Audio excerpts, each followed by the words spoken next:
Hello everyone. आज हम करेंगे एंशियंट हिस्ट्री के इस सीरीज़ में मगध का उत्थान। और मगध का उत्थान को समझने से पहले, मगध मगध को जानने से पहले आज हम जानेंगे कि आज का जो इतिहास है वो कितना इम्पोर्टेंट रखता है हमारे लिए। आज है 4 फरवरी। आज है 4 फरवरी और 4 फरवरी को हम मनाते हैं world cancer day. World cancer day, ठीक है।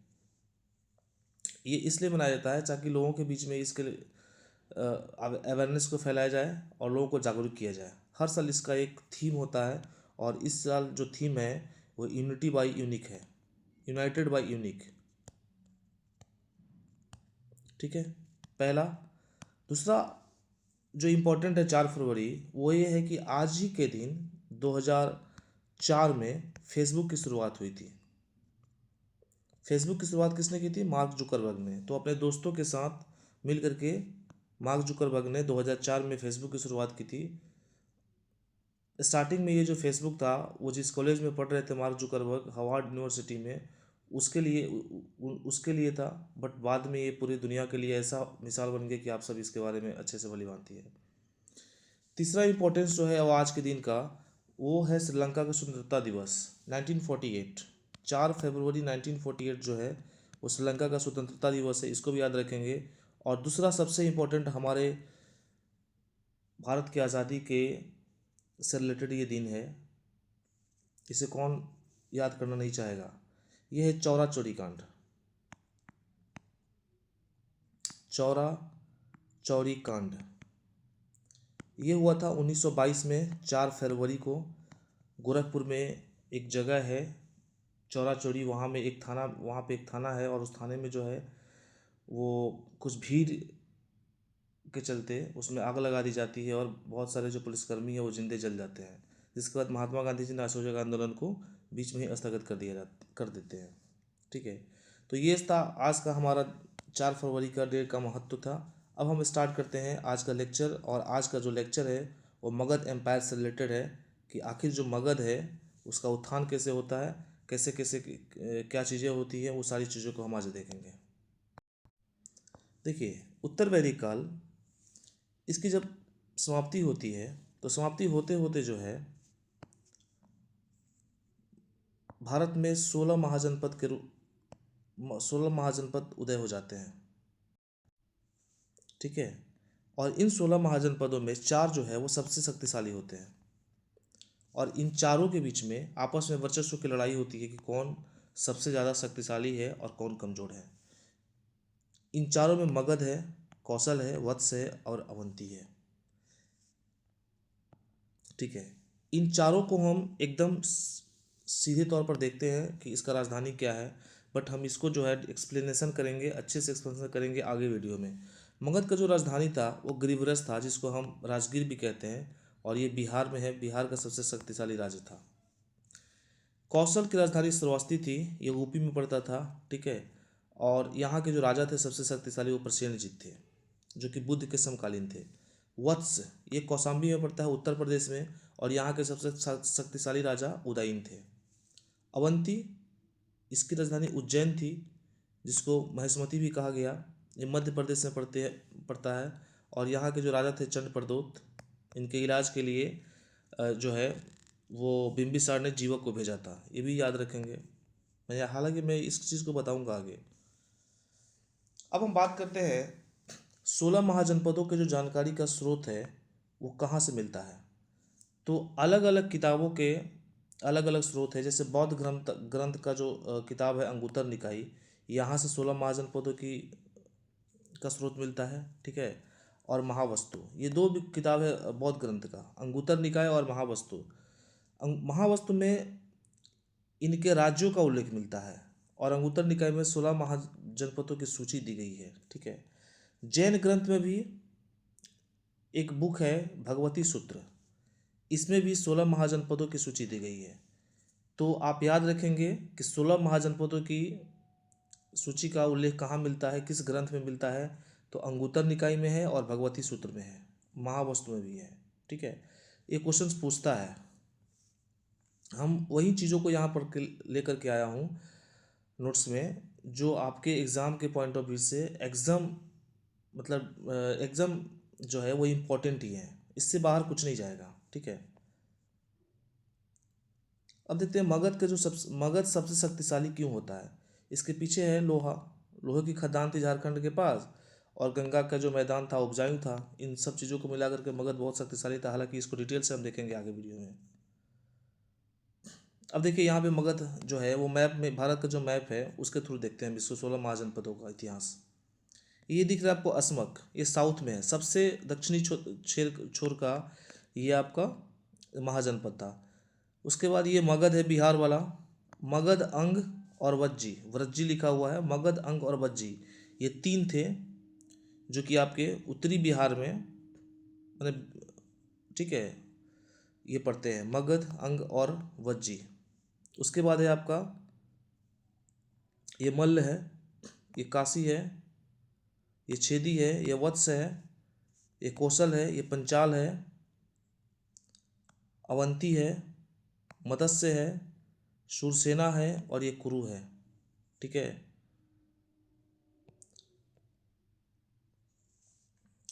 16 महाजनपदों का परिचय हम देखते हैं यहाँ पे। 6ठी शताब्दी ईसा पूर्व में बड़े राज्यों का उदय हुआ जिन्हें महाजनपद कहा गया। मैंने पहले ही बताया है। महाजनपद में है दो प्रकार की शासन प्रणालियाँ थी। एक था राजतंत्रात्मक, मोनार्की था, जहाँ राजा का शासन होता था, और एक था गणतंत्रात्मक, जहाँ शासन जो है वो समूह के द्वारा या संघ के द्वारा चलाया जाता था। इसमें कुल 10 गणराज्य थे, जिसमें कपिलवस्तु के शाक्य और वैशाली के लिच्छवी सबसे महत्वपूर्ण थे। वैशाली जो है वो विश्व का पहला गणतंत्र था। अब हम देखते हैं कुछ प्रमुख महाजनपद और उनकी विशेषताएं। जैसे काशी है, काशी की राजधानी थी वाराणसी, जो कि सूती वस्त्रों और घोड़ों के व्यापार के लिए प्रसिद्ध था। किसके लिए प्रसिद्ध था? काशी सूती वस्त्र और घोड़ों के लिए, घोड़ों के व्यापार के लिए। कौशल जो था उसकी राजधानी थी श्रावस्ती।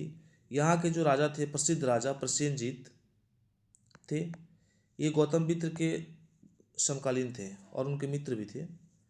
अंग, ये बिहार में पड़ता है, इसकी राजधानी चंपा थी, ये व्यापार का महान केंद्र था। मगध के राजा बिंबिसार ने इसको जीता था। ठीक है, बिंबिसार इसको युद्ध करके जीते थे। वज्जी, ये वैशाली है, इसकी राजधानी। 8 कुलों का संघ है ये वैशाली। ठीक है, इसकी एक शाखा थी, इसी 8 कुलों में एक शाखा थी विदेह, जिसके राजा जनक थे राजा, और विदेह जो थी वो मिथिला की राजधानी थी, इसकी राजधानी मिथिला थी। उसके बाद है मल्ल। मल्ल की राजधानी पावापुरी या कुशीनगर, जहाँ पे गौतम बुद्ध को महापरिनिर्वाण हुआ था। ठीक है, मतलब मृत्यु होती उनकी। चेदी, उसकी राजधानी थी सुक्तिमती, वर्तमान बुंदेलखंड का क्षेत्र है ये। यहाँ जो है, यहाँ तक शासन कलिंग का मतलब कलिंग का शासन यहाँ तक फैला हुआ था। उसके बाद है वत्स। वत्स का राजधानी कौशाम्बी, इलाहाबाद के पास है ये। सबसे शक्तिशाली राजा थे इसके उदयन थे। कुरु, हस्तिनापुर, वर्तमान मेरठ और दिल्ली का क्षेत्र है। बुद्ध के समय जो है वो कौरव नाम का राजा इस पर शासन करता था। पंचाल, पंचाल का राजधानी है काम्पिल या अहिच्छन। ये 2 भागों में बटा हुआ था, उत्तरी पंचाल और दक्षिणी पंचाल। मत्स्य विराटनगर वर्तमान राजस्थान के जयपुर क्षेत्र में तक फैला हुआ है। ये इंपॉर्टेंट है, पूछता है बार बार। सूरसेन, मथुरा इसकी राजधानी है। ठीक है, और यहाँ के जो राजा थे अवंती पुत्र, वो बुद्ध के प्रमुख शिष्य थे। अशमक, साउथ का सबसे दक्षिणी क्षेत्र है ये। इसकी राजधानी पोतन थी या पोटली। ठीक है, जो गोदावरी नदी के किनारे था। उसके बाद अवंती, जो जिसको उज्जैन उसका राजधानी था, या महिष्मती भी कह सकते हैं। यहाँ के जो प्रतापी राजा थे चंद्रप्रतोप, इनके इलाज के लिए बिंबिसार ने जीवक को भेजा था। जीवक बिंबिसार के राजदरबार के वैद्य थे। ठीक है, उज्जैन और महिष्मती को भी 2 भागों में बांटा गया था, सॉरी अवंती को बांटा गया था, उत्तरी अवंती और दक्षिणी अवंती। गंधार, इसकी राजधानी तक्षशिला थी, जो शिक्षा का बड़ा केंद्र था। ठीक है, पाणिनि और चाणक्य जो थे यही किससे थे? महाभारत की गंधारी जो थी यहाँ की राजकुमार थी। कंबोज, राजपुर या लाजपुर भी कहते हैं इसको, राजपुर या लाजपुर, ठीक है, राजपुर या लाजपुर। इसका वर्णन जो है वो अर्थशास्त्र में मिलता है। कंबोज जो है वो बेसिकली फेमस था क्योंकि यहाँ पे जो घोड़े मिलते थे ना वो श्रेष्ठ, बहुत ही श्रेष्ठ लेवल के होते थे, तो घोड़ों के लिए प्रसिद्ध था कंबोज। और अंतिम है मगध। मगध की राजधानी थी गिरिब्रज या राजगिरी। यह बहुत ही शक्तिशाली जनपद था जहाँ से भारत में साम्राज्यवाद की शुरुआत होती है, ठीक है। अब हम बात करते हैं संक्षिप्त में कि मगध का उत्कर्ष कैसे होता है। 600 से 322 बीसी का समय था और महाजनपदों के बीच वर्चस्व की लड़ाई जारी थी, और उसमें मगध जो है वो शक्तिशाली बनकर उभरता है। मगध की जो स्थापना करते हैं वो बृहद्रथ और जरासंध ने मिलकर की थी। मगध के विकास में जो प्रमुख वंश थे, हर्यक वंश, शिशुनाग वंश और नंद वंश ने मिलकर के इस वंश को चरमोत्कर्ष पर पहुंचाया था। लेकिन सबसे ज़्यादा जो चरम सीमा पे पहुंची थी ये मगध, वो मौर्य वंश के शासनकाल में। अश्मक मैंने बताया है दक्षिण भारत का सबसे दक्षिण भारतीय महाजनपद है, इसके बारे में मैंने बताया था पहले। अब देखते हैं मगध के उत्थान के जो प्रमुख कारण थे उसको देखिए।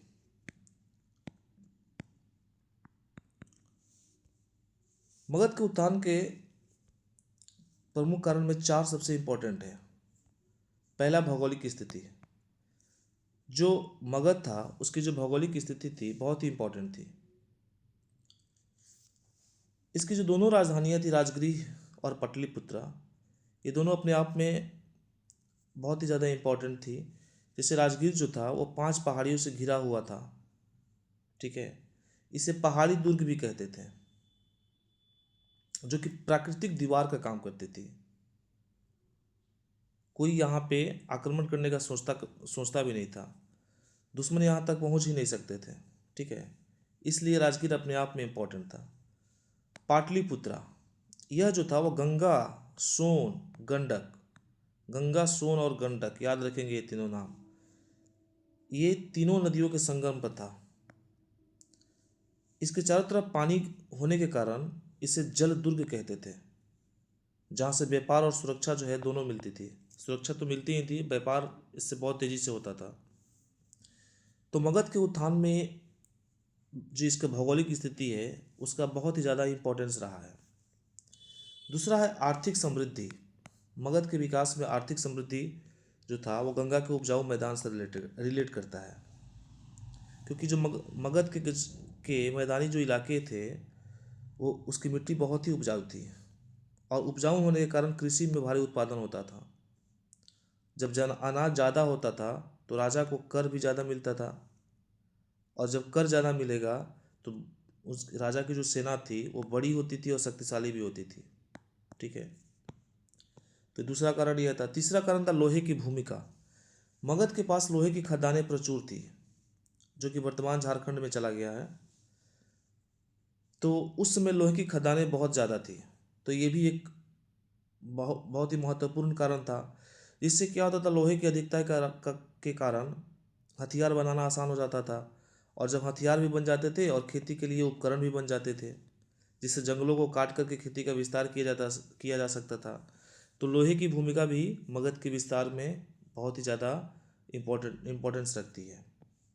नेक्स्ट है शक्तिशाली और महत्वाकांक्षी शासक। मगध में एक से बढ़कर एक धुरंधर शासक हुए, जिन्होंने हमेशा मगध के साम्राज्य को विस्तार करने में अपनी भूमिका निभाई है।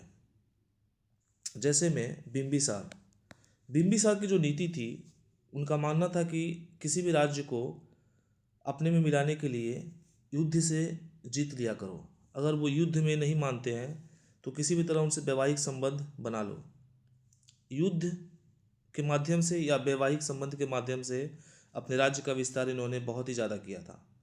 उसके बाद अजातशत्रु, इन्होंने रथ मुसल का यूज किया और महाशील कंटक का यूज़ किया है।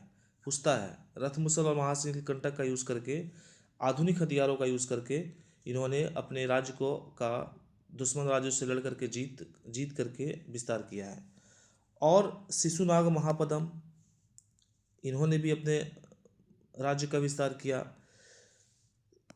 उसके बाद एक और कारण है मगध के विस्तार का, गैर रूढ़िवादी समाज।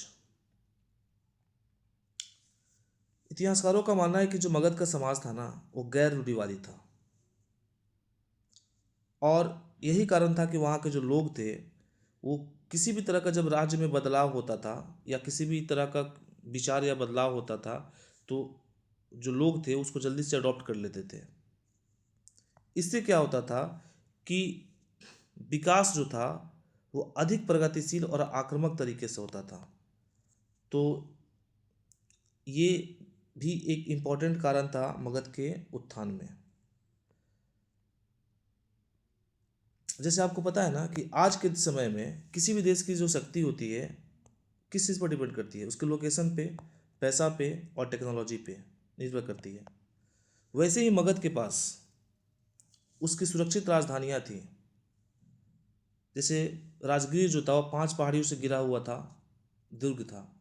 पटना जो थी वो जल दुर्ग के रूप में काम कर रही थी, जहाँ पे व्यापार और सुरक्षा दोनों मिल रहा था।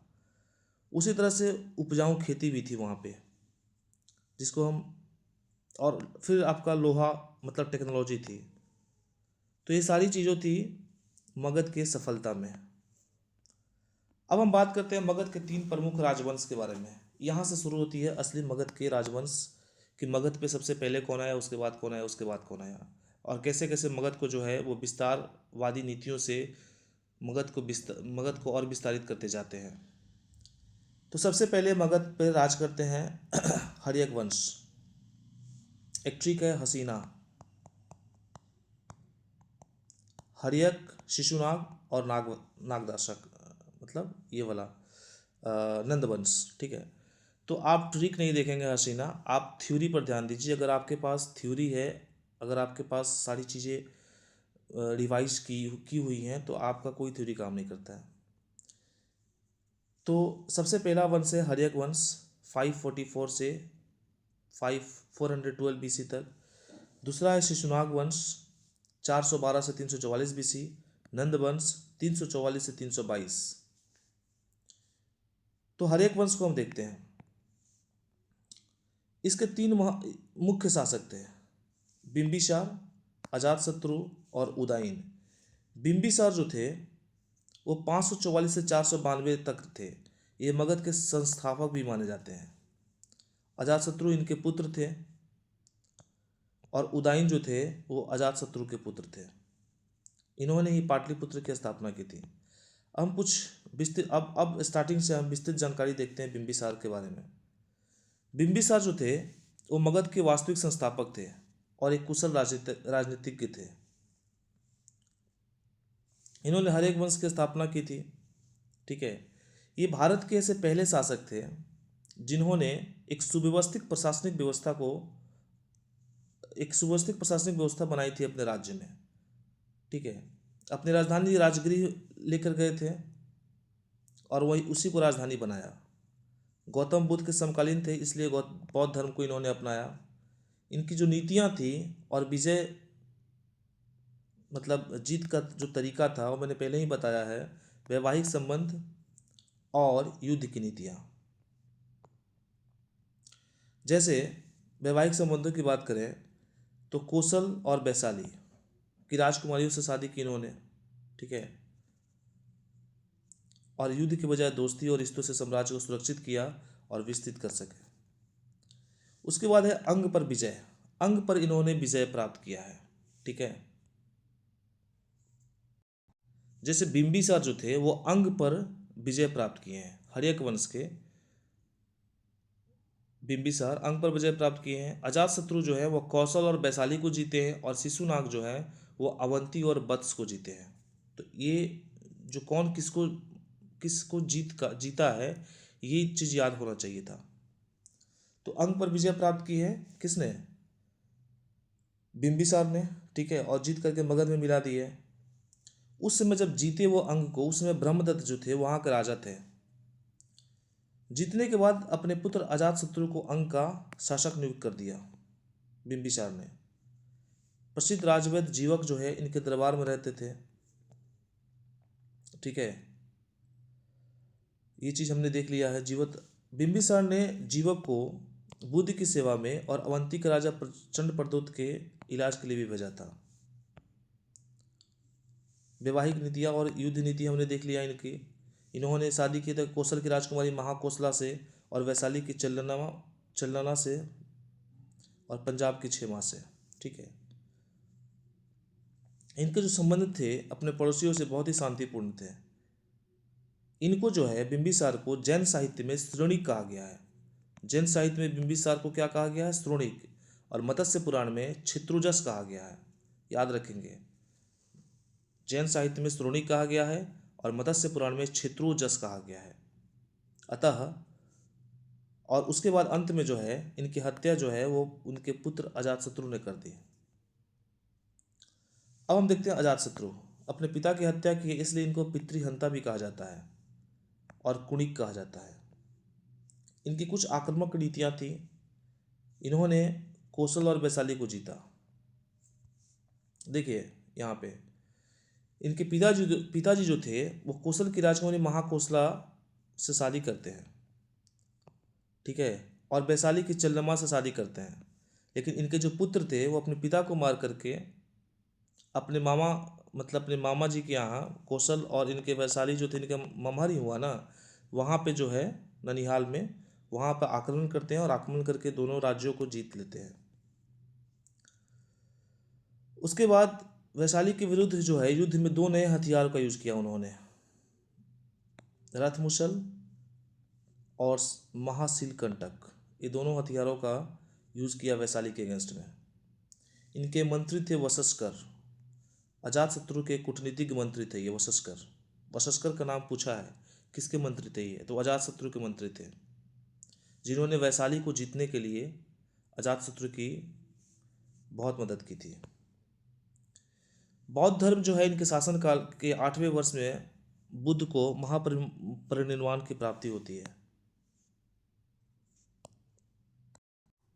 ठीक है, और उसके बाद क्या होता है, इनके शासनकाल के प्रथम वर्ष में बौद्ध संगति का आयोजन होता है राजगृह में।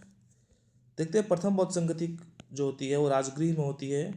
ठीक है, सप्तकर्णी गुफा में जो बिहार में है 483 ईस्वी पूर्व में, बुद्ध के महापरिनिर्वाण के तुरंत बाद। और उस समय राजा होते हैं हर्यक वंश के अजातशत्रु। अध्यक्ष होते हैं महाकश्यप। याद रखना है, प्रथम कहाँ होता है? राजगृह में। अध्यक्ष होते हैं महाकश्यप। किसके समय में? अजातशत्रु के समय में 483 ईस्वी में, सप्तकर्णी गुफा बिहार। ठीक है, और इसमें होता क्या है महत्वपूर्ण कार्य? इसमें होता है कि बुद्ध की जो शिक्षा थी, बुद्ध की जो शिक्षाओं को सूत पिटक और विनय पिटक में संकलित किया गया। मतलब सूत पिटक और विनय पिटक अलग अलग हुए। द्वितीय बौद्ध संगति ये कहाँ होती है? ये होती है वैशाली में बिहार। और ये होती है किसके समय में? कालाशोक के समय में। अब हम जब अजातशत्रु को पढ़ रहे थे और इनके समय में पहला बौद्ध संगति होता है, तो मैं चाहता हूँ कि इसी टाइम पे हम चारों बौद्ध संगतियों को पढ़ लेंगे। ठीक है, पहला होता है 483 में, जस्ट 100 साल के बाद 383 ईस्वी पूर्व में ये दूसरा बौद्ध संगति होता है वैशाली में। कालाशोक के समय में, कालाशोक जो थे वो शिशुनाग वंश के थे। अध्यक्ष थे इस समय सभा कबीर जी।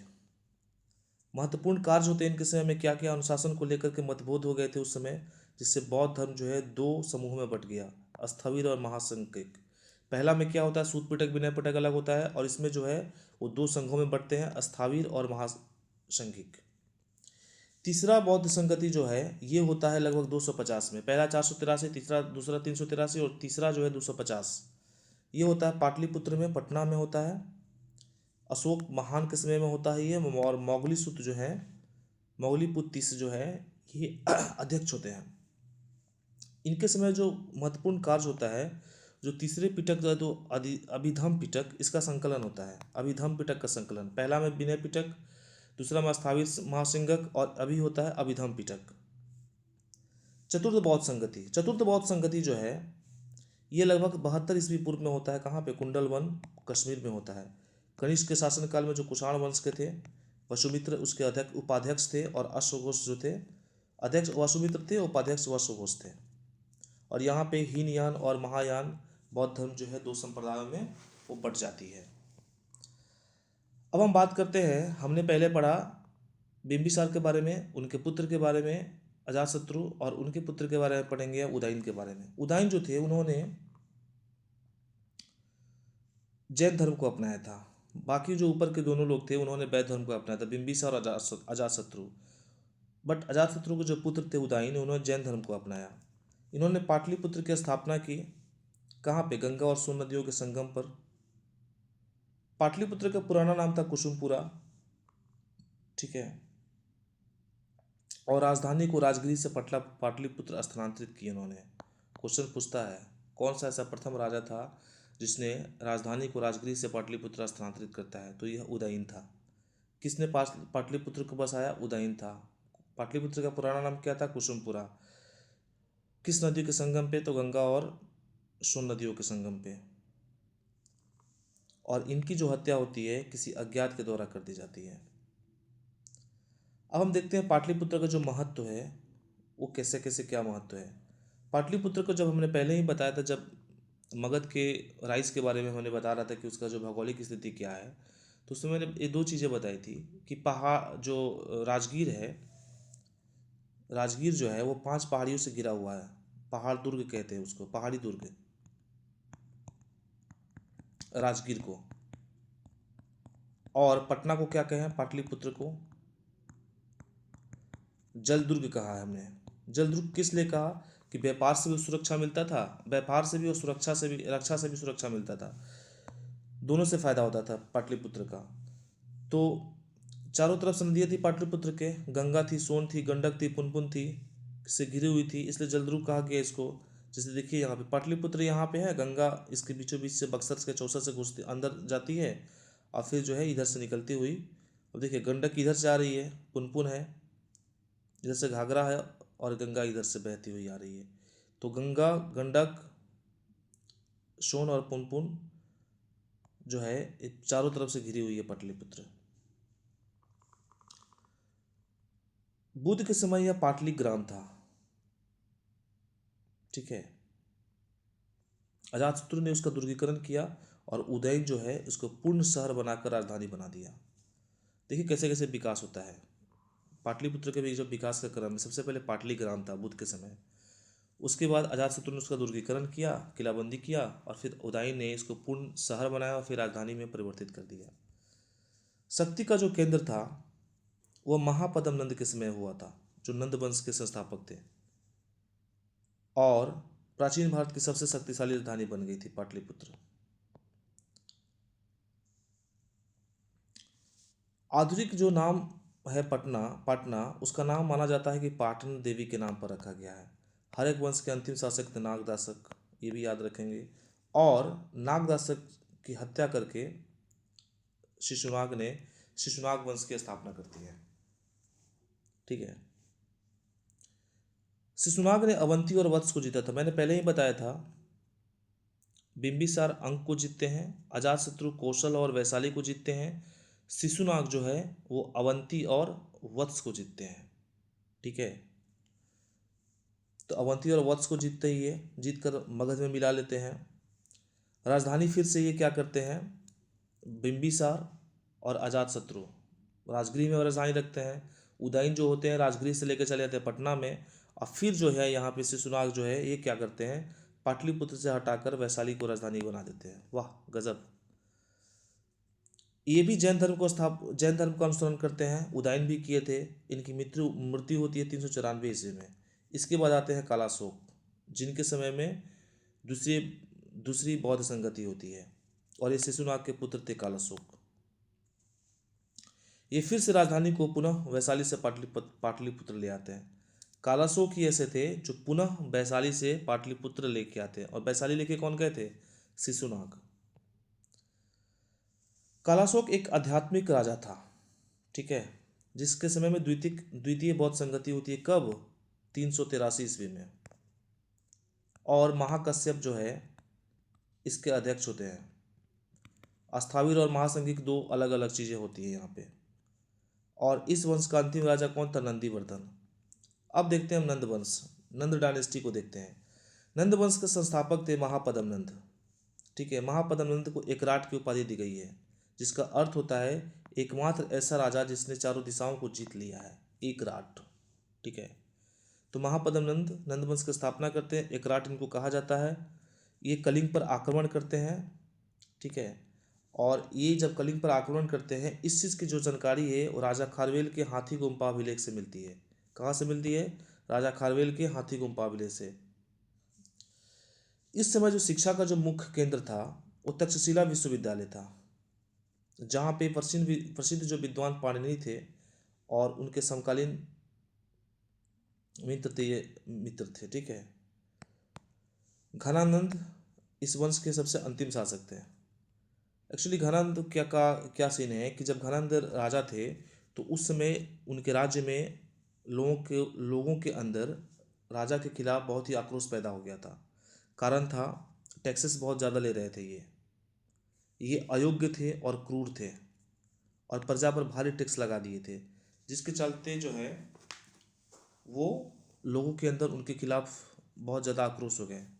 और इसी बीच एक घटना घटती है। घटना क्या होती है कि घनानंद के दरबार में चाणक्य का अपमान हो जाता है और इसके बाद चाणक्य ने पूरे कुल को जो है नष्ट करने की कसम खा लेती है। वो कैसे कैसे क्या होता है मैं बताऊंगा बाद की वीडियो में। इसी बीच क्या होता है कि सिकंदर का आक्रमण होता है घनानंद के शासनकाल के दौरान, और 322 ईस्वी में चंद्रगुप्त मौर्य ने चाणक्य की सहायता से घनानंद की हत्या कर देती है करके मौर्य वंश की स्थापना करते हैं। अब हम देखते हैं मगध का समाज और अर्थव्यवस्था। मगध का जो समाज था और जीवन जो था वो 3 मुख्य बिंदुओं पर टिकी हुई है। पहला समाज, इसको हम देखते हैं। समाज जो था वो 4 वर्णों में विभाजित था और वर्ण व्यवस्था तो जी वो बहुत ही कठोर थी। ये लिटर वैदिक पीरियड से चली आ रही है। ठीक है, और 600 BC के आसपास भारत में दूसरा नगरीकरण देखा गया था, जहाँ बड़े बड़े शहर बनने शुरू हुए। दूसरा जो है वो धर्म। एक्चुअली क्या था कि लेटर वैदिक पीरियड में ब्राह्मणों की स्थिति बहुत ही ज़्यादा बढ़ गई थी। वही चीज़ देखने को यहाँ मिलता है। ब्राह्मणों के बढ़ते वर्चस्व के विरोध में 62 नए संप्रदायों का उदय होता है, और इन 62 नए संप्रदायों में बौद्ध धर्म और जैन धर्म जो है वो प्रमुख और प्रभावशाली रहे लोगों के बीच। उसके बाद अर्थव्यवस्था, इकोनॉमी मगध का। तो मगध में जो है लोहे की प्रचुरता के कारण, जैसे कि धनबाद में देखा गया, बगल में था झारखंड, तो प्रचुरता के कारण मुख्य रूप से चावल की खेती में बढ़ोतरी होती है और उत्पादन बढ़ता है, जिससे किसानों की आय बढ़ती है। फिर व्यापार और मुद्रा देखा गया। व्यापार और मुद्रा में व्यापार में विस्तार होता है और पहली बार जो है पंचमार्क, जिसको आहत सिक्के कहा जाता है, इसमें चलन होता है। इसको ये अधिक से अधिक चलाया जाता है। इन सिक्कों पर जो है वो 5 आकृतियाँ बनी होती है। किसकी किसकी? पशु की, पक्षी की, सूर्य की, चंद्र की और वृक्ष की। पशु, पक्षी, सूर्य, चंद्र और वृक्ष। आहत सिक्के पे पशु, पक्षी, सूर्य, चंद्र और वृक्ष, इन 5 सिक्कों की आकृतियाँ होती थी। ठीक है, एक इम्पॉर्टेंट ये लाइन है कि महापद्म ने सिंचाई के लिए नहरों का निर्माण करवाया था। नंद वंश के किस शासक ने नहरों का निर्माण करवाया था? महापद्म। अब हम देखेंगे अगले वीडियो में मौर्य साम्राज्य। ठीक है, चंद्रगुप्त मौर्य को देखेंगे और फिर हम एंशिएंट हिस्ट्री को 2 से 3 दिन में ख़त्म करने वाले हैं। फिर विदेशी आक्रमण पढ़ेंगे। So thank you so much. आपको ये वीडियो कैसा लगा आप ज़रूर मुझे बताएं। मैंने कल एक वीडियो बनाया था बजट से रिलेटेड। उम्मीद है आप सबों को बहुत पसंद आई होगी। अगर आप सबों को पसंद आ रही है मेरी वीडियो तो कृपया आप इसे सब्सक्राइब ज़रूर करें।